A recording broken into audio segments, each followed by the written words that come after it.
Mesdames et messieurs, je vous salue. Que la paix de Dieu soit sur nous tous. Comme l'a dit le roi Salomon, il y a un temps pour planter et un temps pour arracher ce qui a été planté. Sur ce, je réponds au nom de Doumbia Suleiman.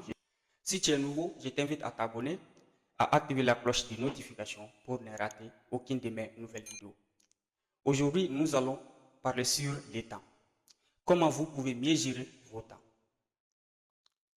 Je vais vous donner 9 secrets qui vont vous permettre de mieux gérer vos temps et de vous donner des valeurs à vos temps. Le temps est une ressource précieuse que nous possédons tous et nous devons l'utiliser de manière convaincante, de manière précieuse, dont nous aurons des résultats souhaités. Le temps est comme le lever du soleil qui a toute force splendide, comme un jeune homme de 25 ans qui a toutes sortes d'énergie en lui, l'énergie physique, morale, émotionnelle, spirituelle. Parmi ces 9 secrets, le premier secret, apprenez à dire non. La plupart d'entre nous ne savent pas dire non. Et vous devez apprendre à dire non à toute chose, à toute activité qui ne vous mène pas vers vos objectifs, à toute demande inutile. Nous ne devons pas permettre à d'autres personnes de voler nos temps, ou nous ne devons pas gaspiller nos temps sans une raison valable. Le deuxième secret, c'est le temps lui-même. Comme nous le savons tous, dans une journée, nous avons 1440 minutes et aucune de ces minutes ne doit être jetée dans l'eau. Dans une minute, vous pouvez faire pas mal de choses. Par exemple, vous pouvez lire une page d'un livre, vous pouvez rencontrer une nouvelle personne, vous pouvez chanter une chanson qui vous plaise. Apprenez à donner des valeurs à vos temps. Et pour une simple pratique, vous avez en une journée 1440 minutes. Donc ce que vous devez faire, c'est d'imprimer ces 1400 minutes sur un papier et l'accrocher à la porte de là où vous travaillez et ne donner aucune explication à qui que ce soit sur ces 1440 minutes. Et à chaque fois que vous regardez ces minutes, vous allez donner des valeurs à vos temps. Le troisième secret, c'est les tâches prioritaires ou les tâches les plus importantes. Nous constatons que souvent la plupart d'entre nous commencent notre journée en fouillant les réseaux sociaux ou en regardant les télévisions ou en vérifiant les boîtes électroniques et d'autres. Alors que la première chose à faire, c'est que nous devons déterminer nos tâches prioritaires. Et en déterminant ces tâches prioritaires, cela nous permettra de planifier notre temps. Le quatrième secret, c'est la procrastination. Nous pouvons comprendre la fatigue, la maladie, mais sans aucune cause douloureuse, nous ne devons jamais remettre à plus tard ce que nous pouvons faire sur place. Comme vous le savez, attendre demain pour faire ce que vous pouvez faire aujourd'hui est d'attendre la vieillesse pour commencer à réaliser ses rêves. La procrastination n'est pas totalement la paresse, mais pour lutter contre elle, vous pouvez vous poser ces deux questions. Qu'est-ce que je vais ressentir si je ne faisais pas ça? Quel plaisir j'aurais si je faisais ça? Et ces deux questions peuvent vous permettre à bien prendre des décisions pour se libérer de la procrastination. Et aussi, en s'appuyant sur des amis qui ont des habitudes de vous contrôler, à chaque fois que vous souhaitez où vous voulez abandonner une tâche que vous pouvez faire sur place, ce genre d'amis peut vous aider à lutter contre la procrastination. Le cinquième secret,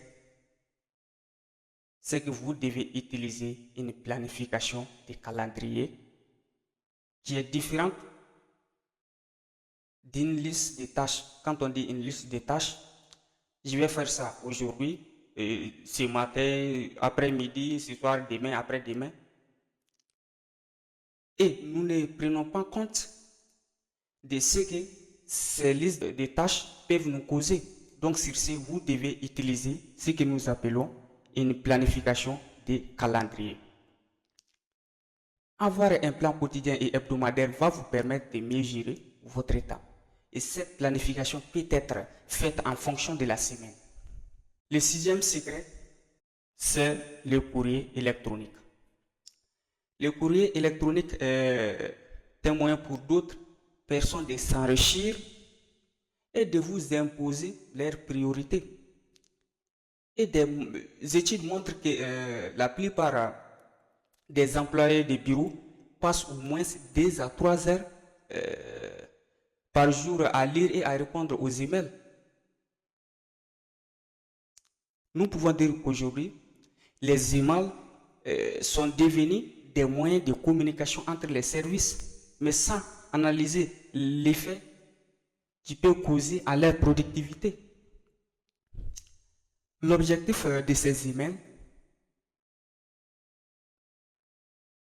est de tirer votre attention sur leurs services et de vous proposer leurs produits. Et si votre vie n'est pas liée à ces messages, vous devez tout faire pour contrecarrer toutes ces choses inutiles dans votre vie. Et je souhaite vous proposer 2 méthodes. La première méthode est le fait de se désabonner de tous ces emails inutiles. Et la deuxième méthode est désactiver toutes les notifications pour ne pas perdre votre concentration. Le septième secret, c'est que vous devez toujours avoir un cahier ou un bloc-notes avec vous. Si vous prenez soin de ces secrets, vous allez vite ressentir un changement au niveau de votre cerveau en mettant tout ce qui est important dans un bloc-notes. Il est important de marcher avec un petit bloc-notes parce qu'il vous permettra de mettre de nouvelles idées dans ce bloc-notes, des informations nécessaires, importantes et d'autres questions utiles. Passons au 8e secret. Vous devez accepter que vous pouvez toujours faire plus que ce que vous êtes capable de faire. Nous le savons, la plupart des personnes à succès prennent toujours avec eux des temps bien déterminés qu'ils doivent faire au travail. Et ils commencent toujours avec les tâches prioritaires. Et des études ont aussi montré que ceux qui quittent le travail après avoir terminé sont ceux qui se sentent mieux, heureux et sans stress. Mais il y a d'autres personnes qui n'ont aucune tâche prioritaire, mais aussi qui ne quittent le lieu de travail que lorsqu'ils sont fatigués. Et cela provoque du stress. Ce que nous devons faire, c'est toujours mettre l'accent sur nos temps, c'est toujours de donner une valeur à notre temps. Le 9e secret, c'est de toujours mettre en dernière position les réunions. La plupart des réunions sont organisées dans des moments inutiles et vous devez toujours mettre les réunions en dernier recours lorsque les autres formes de communication ne parviennent pas à atteindre vos objectifs. Quand vous organisez vos réunions, au beau milieu de la journée, vous allez constater que vous allez perdre pas mal de temps. Et vous allez voir qu'il y a des personnes qui occupent la moitié du temps consacré aux réunions, alors que ces gens qui n'ont aucune information nécessaire, importante sur le sujet que vous souhaitez discuter. Et il occupe aussi la place de ceux qui ont de bonnes informations sur le sujet. Ça, c'est le dernier secret que nous voulons vous donner ici. God bless.